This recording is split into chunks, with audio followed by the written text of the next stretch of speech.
नमस्कार प्रिय भारतवासियों।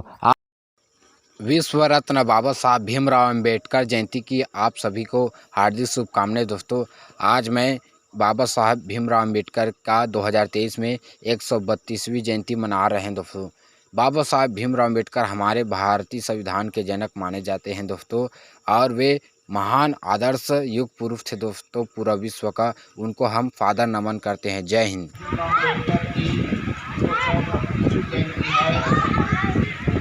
उसका जन्म 14 अप्रैल सन 1891 महू गाँव के टेंटी में हुआ था एवं उसका मृत्यु 6 दिसंबर सन 1956 को हुआ था। उसकी दो पत्नी थी, पहला रमाबाई, उसकी विवाह 1906 को हुआ था और उसकी मृत्यु 1935 को हुआ था।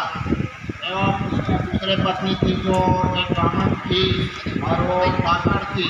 वो ब्राह्मण साहब कार्य को देखकर प्रभावित होकर उसके साथ शादी किया। शिक्षा केमिस्ट्री MDSC बैरिस्टर अंदर स्कूल में पास किया। पिता रामजी सरकार, माता रामाबाई सरकार जो रत्नागिरी महार जाति से संबंधित है। उसके पास बहुत सारे डिग्री थी, जिसमें से BA MA कोलंबिया विश्वविद्यालय से प्राप्त किया। गाँव दावेकर। उसका एक गुरु था जो एक ब्राह्मण शिक्षक था, जिसका नाम है कृष्ण केशव अम्बेडकर। उस समय जब डॉक्टर भीमराव अम्बेडकर बहुत छोटा था, जो जब पढ़ने के लिए स्कूल जाते थे तो उसके पास गरीबी थी, उसका काफी पिताजी सूबेदार था। उस समय अंग्रेज का शासन चला था, तो उसमें पिताजी के कार्य को देखकर उसको पढ़ाई के लिए जगह मिल गया और उसको स्कूल में एडमिशन प्राप्त हुआ। जब वो पहली बार स्कूल गया तो वहाँ वर्ण जो लोग ऊंचे जात के लोग थे वो भेदभाव करते थे और उसको अंदर जब गए तो उसको जब प्रश्न पूछते थे तो कि कोई प्रश्न पूछते थे तो बाकी लड़के लोग नहीं बता पाते थे। तो लड़के जो अम्बेडकर थे वो बहुत विद्वान थे, होशियार था, तो वो हाथ पर करता था, लेकिन वो जो सर था वो स्वर्ण था, उनका जाति का था और ये अछूत महान दलित समाज से बिलोंग करता था।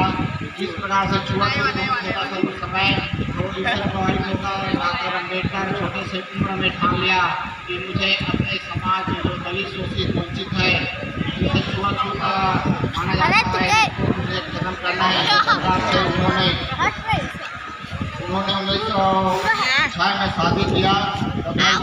पिताजी 1913 में देहांत हो गया। 1913 में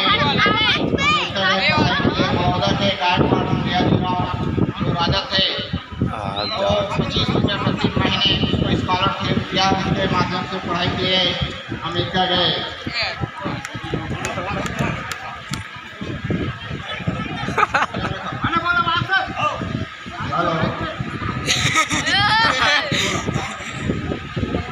के साहू महाराज रियासत ने डॉक्टर अम्बेडकर को पुस्तक लिखने को कहा।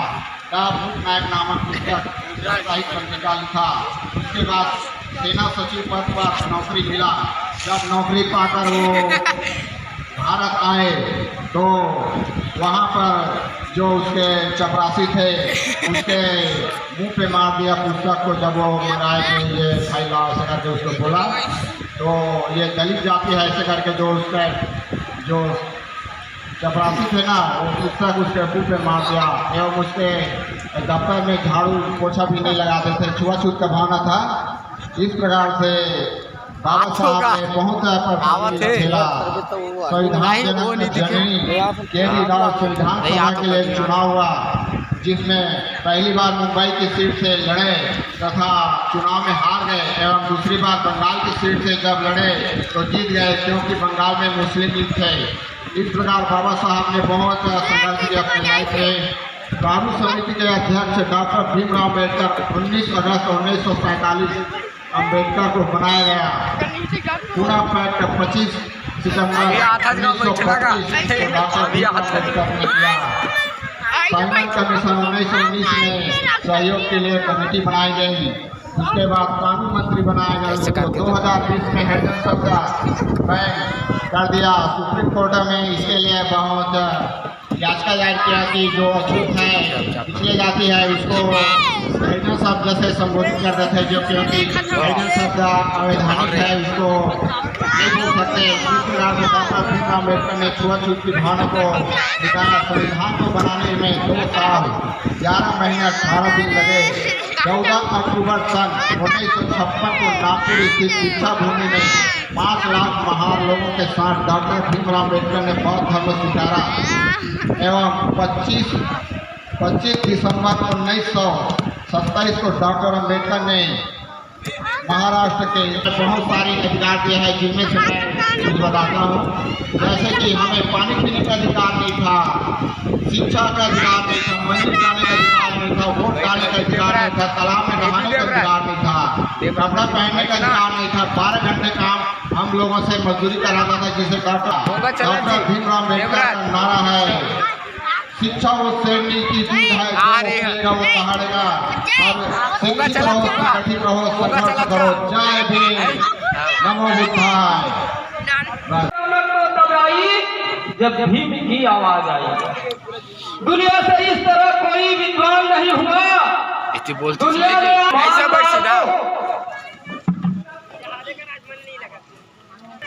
दुनिया में इस तरह के कोई विद्वान नहीं हुआ। ईमानदार तो बहुत हुए, लेकिन ईमान नहीं हुआ। वैसे तो मसीहा बहुत है हिंद में, वैसे तो मसीहा बहुत है हिंद में, ऐसा कोई महान नहीं हुआ। ऐसे तो कई विद्वान हुए हिंद में, लेकिन बाबा साहब अम्बेडकर जैसे महान नहीं हुआ। कि बाबा तेरे कलम पर हम नाज करते हैं, बाबा तेरी कलम पर हम नाज करते हैं, तेरी करनी पे बाबा हम नाज करते हैं। बदलेगा वक्त और बदलेगा जमाना भी, बदलेगा वक्त और बदलेगा जमाना भी। जय भीम की उद्बोध से ये आगाज करते हैं।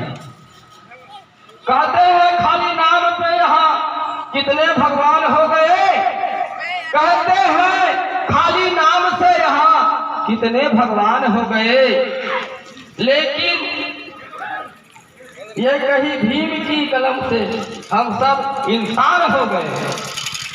लेकिन हम एक ही भीम की कलम से पूरा इंसान हो गए।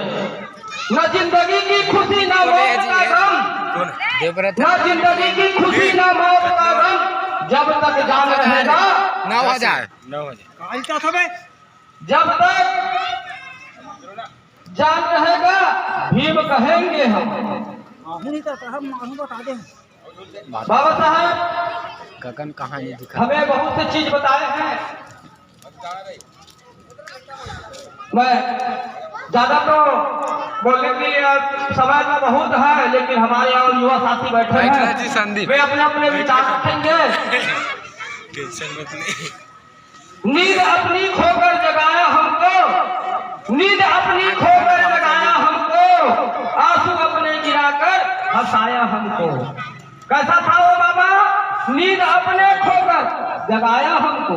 18 घंटे 20 घंटे पढ़ाई करते थे, इसके लिए हमारे लिए नींद अपने हराम करके जगाया हमें, आंसू अपने गिराकर दुनिया में हंसाया हमें।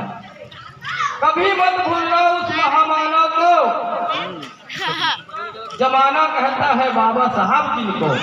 कभी मत भूलना उस महामानव को, जमाना कहता है, क्या कहता है? बाबा साहब जिनको। आज का दिन है बड़ा महान, अरे आज का दिन है बड़ा महान, बनकर सूरज चमका एक इंसान चल दी क्या कर गए सबसे भले का ऐसा काम, स्पीकर बंद है जी, स्पीकर बंद ही कर गए सबसे भले का ऐसा काम, बना गए हमारे देश का संविधान। जिस संविधान को बाबा साहब ने 2 साल 11 महीना और 18 दिन में लिखा था, उस संविधान को बाबा साहब सब खड़ा हो सकता है ना, अगर अपराध वही कटघरा में हाथों का बड़े जज साहब को भी खड़ा होना पड़ेगा। ऐसा अधिकार दिया है बाबा साहब। जो कर बेटा बेकार हो जाते का अरे समानता का अधिकार, भाईचारा का अधिकार, स्वतंत्रता का अधिकार, बोलने का अधिकार, चलने का अधिकार, अपने अपने त्योहार व्रत मनाने का अधिकार। बाबा साहब हमें बहुत सारा अधिकार दिए। उस अधिकार को हमको जानना है। तो बाबा साहब क्या बाबा भीमराव अम्बेडकर का जयंती मना रहे हैं और जहाँ तक मुझे जानकारी है कि शायद रुक जा 132वां जन्मदिन है बाबा जी का। बाबा जी का एक संदेश भी था और एक ज्ञान था, जिन्होंने संविधान का लागू किया। उस संविधान को यदि प्रत्येक युवा में, ज़्यादा तो नहीं कहना चाहूँगा, उनका थोड़ा भी नॉलेज रखता है तो वो युवाओं के लिए बहुत ही अग्रसर होगा। क्योंकि जो संविधान जो लिखा है बाबा भीमराव अम्बेडकर ने युवाओं को आगे लाने का और समाज के प्रति संदेश देने के लिए ही अपना योगदान दिया है। तो मैं सभी युवा साथियों से कहना चाहूँगा कि बाबा भीमराव अम्बेडकर के प्रति अपना रुझान और जो ज्ञान दिए हैं उनको अपने भविष्य में अमल करने की अगर लाते हैं तो आगे उस युवा के लिए बहुत ही अच्छा होगा और ज्ञान भी अच्छे भी रहेगा। ज़्यादा कुछ तो नहीं कहूँगा क्योंकि बाबा के बारे में ज़्यादा मुझे खुद नॉलेज नहीं है, क्योंकि मैं खुद पढ़ा नहीं हूँ, इसलिए बट आगे तैयारी करूँगा। और इतना कहकर मैं अपना वाणी को ध्यान देता हूँ। जय भीम, जय भीमराव। जय भीम।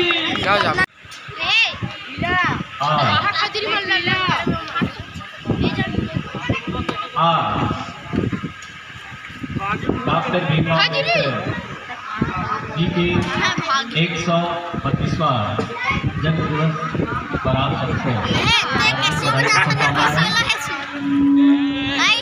क्योंकि आज थोड़ा सा नया उभर के आप लोग कार्यक्रम आज देखे होंगे और मुझे बहुत ही प्रशंसा हो रही है कि बंजारी में भी कुछ साथी है कि जो भीम के बारे में जानना शुरू किए। मेरे को थोड़ा सा आज ताजुब भी लगा। ताजुब का मतलब ये है कि ये लोग कैसे अब इनको समझने लग रहे हैं, इनको कैसे जानने शुरू किए हैं। मैं उसको सोच रहा हूँ कि कभी ये लोग भीम के बारे में, डॉक्टर अम्बेडकर के बारे में कभी सुनना पसंद नहीं करते, देखना पसंद नहीं करते, तो आज उनके आज गुणगान कर रहे हैं। ये मेरे लिए बहुत ही एक्साइटमेंट और आश्चर्य लगा इनका मोमेंट देखा। नमस्कार आदरणीय आइए, स्वागत है। तो बहुत अच्छा सुंदर ढंग से जितने भी बहुत सारे बच्चों के भी मैं चेहरे को देख रहा था। चलो ठीक है, कुछ पल के लिए आप लोग आए, उसके जन्म दिवस पर आप लोगों ने सेलिब्रेट किया, उसकी पूजा। उन्होंने एक बात कहा है, बहुत सारे उनके थीसिस है, फिलॉसफी है, जिसके बारे में हम अपने चंद शब्दों में पूरा नहीं कर पाएंगे। उन्होंने कहा है कि आप मेरी पूजा मत करो। देखो कितना अच्छे सेंटेंस बोलता है वो। मेरे पूजा करने से या मेरे जन्मदान करने से कोई फायदा नहीं आपको। मैं जो लिखा हूँ आप लोगों के लिए, मैं जो आप लोगों के लिए कॉन्स्टिट्यूशन संविधान में मैं आप लोगों के लिए राइट से लिखा हूँ, केवल उसी को समझ लो। मैं ये समझूंगा कि आप मेरे भक्त हैं या मेरे अनुयायी हैं, मेरी पूजा करने वाले हैं, तो कितनी बड़ी बात है। क्योंकि आज उसका जन्मदिन है, तो आज मेरा भी थोड़ा सा सोचने का तरीका अलग होता है। मैं भी एक दिवसीय कार्यक्रम या एक औपचारिकता कार्यक्रम पर विश्वास नहीं रखता। आज उसका जन्म दिवस है तो आज मना लिए, नारियल फोड़े, केक काटे वगैरह वगैरह, ये औपचारिकता है। पर मैं भी इस चीज़ को इत्तेफाक उतना महत्व नहीं देता। मतलब कहने का आशय यह है कि उनके जीवन को पढ़िए। उन्होंने जो पूरे मानव समाज के लिए उन्होंने एक राइट्स दिया, अधिकार दिया, उनको आप जानिए। तो वो अपने आप को जाते वक्त उन्होंने कहा, जिस दिन तुम मेरे को पूजोगे, समझो आप भटक रहे हो, मैं जो लिखा, मैंने जो कहा, उसको जिस दिन आप लोग मान लिए, अपना लिए, समझो मेरे मेहनत सफल हुआ। कितनी बड़ी लाइन उन्होंने एक छोटा सा शब्द में कहा है। हम लोग वास्तव में मानते हैं, वास्तव में हम उसके जो राइट्स के आधार पर चलने की जब बात आती है तो शायद हम लोग नहीं कर पाते हैं। इनके बारे में बड़े बड़े विद्वानों ने, बहुत ही बड़े बड़े वक्ताओं ने इसके बारे में इतना बहुत सारी बातें कहा, और हम इनके बारे में एक छोटे से अपने उद्बोधन में हम उनकी पूरी बातों को यहाँ पर नहीं रख सकते। उनका थीसिस, उनका फिलॉसफी इतना स्ट्रांग है, उनका मॉरल, उनका सैद्धांतिक, जितने भी आप पढ़ोगे, क्योंकि आप इसके बारे में जिस दिन पढ़ना शुरू कर देंगे, मैं समझता हूँ कि मैं आपको समझाने और बताने के बारे में आप मेरे को समझाओगे कि सर हमने इसके बारे में आज पढ़ा, इकट्ठा करके। तो दो कुछ जैसे शुक्रन है, घनश्याम में कुछ साथियों को मैं जब देखा तो बड़ा अच्छा लगा, क्योंकि ऐसे मैं भी अब बहुत कम यहाँ रहना होता है, तो बहुत सारी मुलाकात बातचीत नहीं हो पाती। और निश्चित तौर पर जब ऐसे वातावरण मैंने अचानक मूवमेंट को देखा, मैं ऐसे भागवत सुनने के लिए आया था आज, तो 3 बजे से मैं बाकायदा बैठा था, भागवत का रसापान कर रहा था। मुझे ये पता नहीं था कि आप लोग भी ऐसा कुछ तैयारी किए करके, पर देखा तो मुझे बड़ा अच्छा लगा। पर मैं इसको इतना तक इस पूरा नहीं मानता मैं, इसको जब तक हमारे जो आने वाली पीढ़ी इसको एक्सेप्ट नहीं करेगा, तो ये आपका पूजा करना, उनको मानना, जन्मदिन मानना, ये एक नहीं की बात बराबर है। आप आपके आने वाली पीढ़ी जब तक उसका एक्सेप्ट नहीं करेगा, जब तक उसको नहीं सीखेगा, जब तक उसको नहीं जानेगा, तब तक आपका हमारा बोलना या आपका इसके पूजा करना या जन्मदिन मनाना, ये हमारे लिए आप चाहते होगा। तो मैं कहना चाहूँगा कि आने वाली पीढ़ी हमारे जो है वास्तव में डॉक्टर भीमराव अम्बेडकर को जाने, और जिस दिन डॉक्टर भीमराव अम्बेडकर को जाने तो मैं समझता हूँ कि दुनिया का कोई ताकत नहीं है जो आपको कहीं भी रोक सकता है। हम आज बहुत सी जगह में ये देखते हैं कि अक्सर ये देखने को मिलता है कि हालात इतनी बदतर हैं आज की स्थिति में। सांप्रदायिकता की बात करें, राजनीति की बात करें, बहुत सारी बातें ऐसे हैं जिसमें हम बहुत पीछे हैं, उनके सामने बहुत छोटे नजर आते हैं।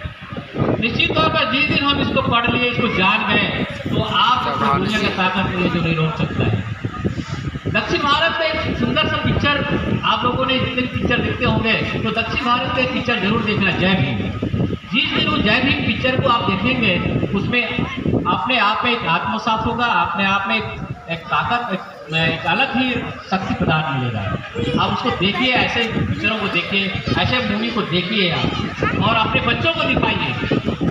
हम देखेंगे अपने जितने समय अपने धारावाहिक में अपना समय अपने बच्चों को गंवाते हैं, आज जितने भी बर्बाद होने के जो कगार पर है, हमारे आने वाली पीढ़ी, ऐसा लगता है आने वाले समय में पूरा सिस्टम पूरा खत्म हो जाएगा। हमारे जो सिस्टम, हमारे पूरे एनवायरनमेंट पूरा ऐसे ही मूवमेंट में जा रहा है कि पूरा, और जो 200 साल पहले की आप बात करें या 2000 पहले की बात करें, उससे बहुत बदतर स्थिति आने वाली है यदि आपने अपने बच्चों को पढ़ना लिखना नहीं सिखाया। तो बाबा जी ने एक अच्छी बात कहा है, उस बात को मैंने भी सुना है, और खासतौर पर हम पूरे समुदाय के लिए कहा है कि उन्होंने शिक्षा परिषद जिसने अपनी बात रखा, और वो बात है कि यदि अपने बच्चे को पढ़ाने के लिए हमें एक रोटी यदि खाना पड़े, तो बिल्कुल अपने उस एक रोटी भले कम कर दो, अपने बच्चे को पढ़ाने के लिए मत मना करना। इसलिए उन्होंने एक औसी लाइन पर जोड़ा है, शिक्षा वो शेरनी का दूध है, जो पिएगा वो गुर्राएगा, दहाड़ेगा। तो मित्रों, शिक्षा ये सबसे बड़ी ताकत है, और वो देने वाला ये मसीहा जो है आपके सामने, उन्होंने जिसको हम याद किए आज, उनके जीवन को आज हमने एक छोटे से सेलिब्रेट को हमने एंजॉय किया। ये हमारा मैसेज ये है कि आप सब उनके जीवन को पढ़ें और जानें। बहुत बहुत धन्यवाद। आप सब ने एक अच्छा मोमेंट के साथ आज बच्चों के भी अच्छा लगा, मेरे बच्चों भी पार्टिसिपेट किए, बहुत सारे युवा साथी लोग पार्टिसिपेट किए, मुझे इससे मोमेंट अच्छा लगा और बहुत बहुत धन्यवाद आप सबको। तो आज ऐसे माहौल पर मैं भी आज सौभाग्य अपना पुरस्कार किया। बोलो जय भीम।